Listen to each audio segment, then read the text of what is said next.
Hello Bitzbox, this is Craig from Bitzbox.co.uk here, and it's another White Dwarf video, and this is issue 471, and this is the subscriber copy. Really cool Blood Angels versus Orcs on the cover. Really nice piece of artwork. So let's have a look.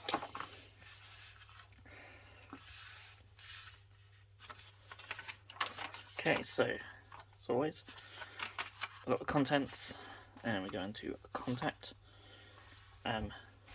Absolutely love the captain for Jade Talons. That's absolutely beautiful. We have lots of gorgeous miniatures, as always. I do love looking at the miniatures that people send in. And look at the colours on them, the models of the month there. And the blade guard actually looks really beautiful as well. And we have an Ultramarines Ancient, which is beautifully painted. Conversion Corner, trio of mutants. These are really cool. Really like them. And we have a Vanquisher. And then a really cool Middle Earth board there. Awesome. World of Warhammer, all about how to create a background for your army. And they have these really awesome tables, and you can roll on them if you wish, or you can choose what you want. So it gives you lots of ideas. You've got origin stories, what their mission are, what their home base is, army quirks. So really cool. That is really cool. And then I have a few examples here as well. Going into Age of Sigmar. So we have the Tale of Four Warlords, the Lumineth for Slaves of Darkness, City of Sigmar, and the Hedonites of Slaanesh. And absolutely just lovely. So every issue, the Tale of Four Warlords just brings up just beautiful, beautiful miniatures, and can't wait to see the whole armies in their total glory at some point. And yeah, some lovely dwarfs there for the Cities of Sigmar. I love the green and the pink they got going on with the colour scheme. And yeah, a nice big old Gargant.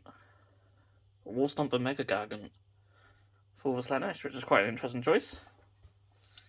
But he does look pretty cool. Flashpoint Clash Realmscapes now with the Jade Kingdoms. So lots of background and stuff there. Tome Celestial is the Soulblight Grave Lords, which is quite surprising, as their battle tome isn't that old really, but there is lots of fluff and a little update for them. So you got your battle traits, battalions, mount traits, ability icons, etc.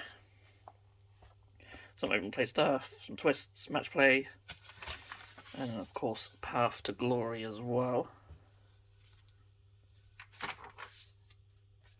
And then we've got the Invidian War. So all little campaign stuff there for that. Rules of Engagement is all about narrative gaming, looking at some campaigns like Path to Glory. Lots of different reasons why narrative gaming is awesome. Not like you really need any reasons, because it is pretty cool. We have a battle report. This is an interesting one, because we've got like Khorne Bloodbound versus Nighthaunt. The two sort of antagonists from the first two Age of Sigmar starter sets, of course. And I just love these Nighthaunt. That colour scheme is just incredible. And here they are. I'm pretty much using starter set stuff with just a couple of additions, really. And very sort of dark board as well. Really cool. So, I will say I'm going to skip through as I normally do. we have in the middle White Dwarf Hobby Bingo 2020. I'm going to take this out and I might actually give that a go next year. See how I get on. So yeah, pretty cool. I do quite like the idea of a hobby bingo thing. And then we have a little map from that campaign that we saw previously. So we just lots of battle report stuff, and then we go to Warhammer 40,000. So we have some more Flashpoint Octarius.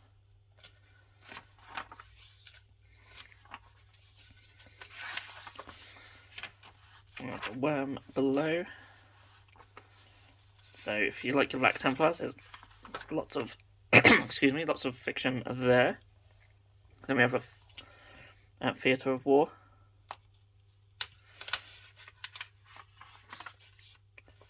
Some Octarius Crusade relics. And then some stratagems and some rules for mission as well.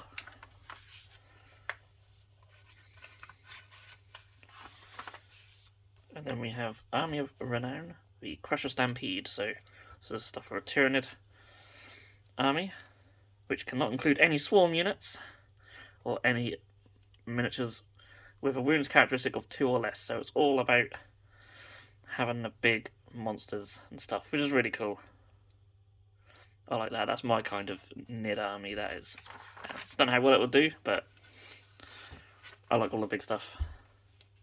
They are just really cool miniatures. Do need some updated stuff though, don't they? Zealotry's Inception. So this is for the Novitiate. Probably completely butchered that, haven't I? But their rules are in here. I think they're in one of the campaign books, but they're in the White Dwarf as well. So if you haven't got them and you collect sisters, then they are there.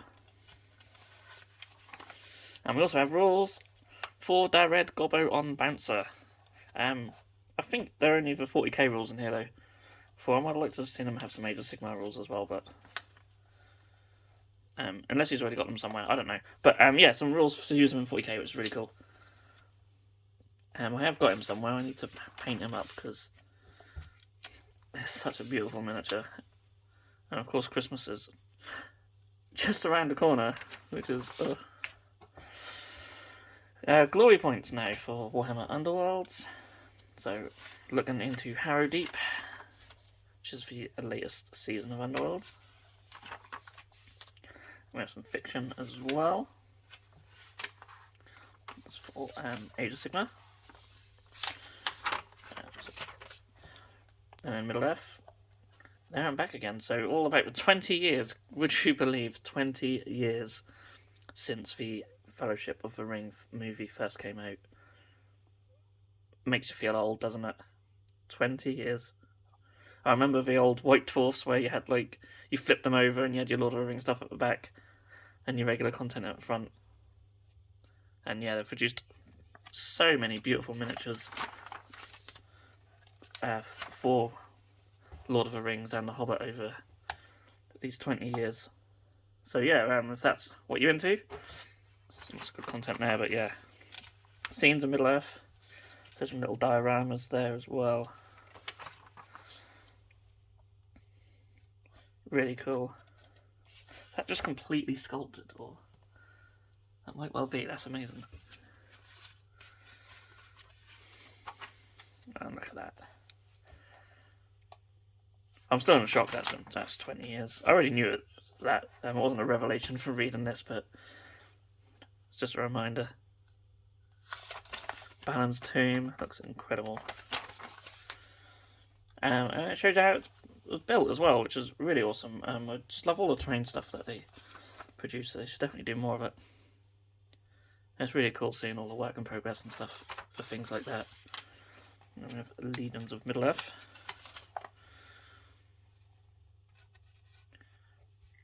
So here we provide modelling and painting inspiration for armies of Middle Earth.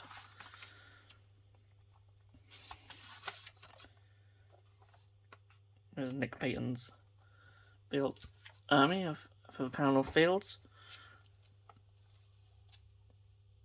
Really awesome. And a little bit about painting and converting Middle-earth miniatures. So lots of Middle-earth stuff in here for the 20th anniversary, which is really cool. I do love the Army of the Dead. They look really nice. And then lastly, inside the studio, so a little bit about the hobby bingo there. Beautiful little towers seen there of Pathfinders. And a hobby bingo review, so showing what everyone's got and what their scores are. Well, I think we have a winner there. Oh, I know, so some of them have actually doubled up, so wow. So there you go, they're the sort of scores to try and beat for next year then. What's the highest one now? 1,490, so Matt Hudson there. I think he was the winner. Yeah, really cool.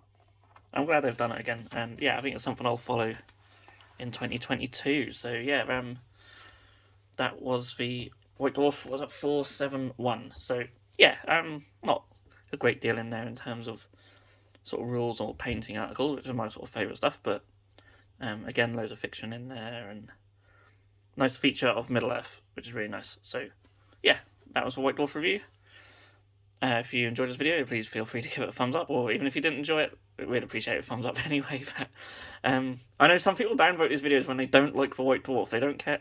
They don't care if the video is good or bad. They'll just downvote it if they don't like the White Dwarf. We'd appreciate if people don't do that.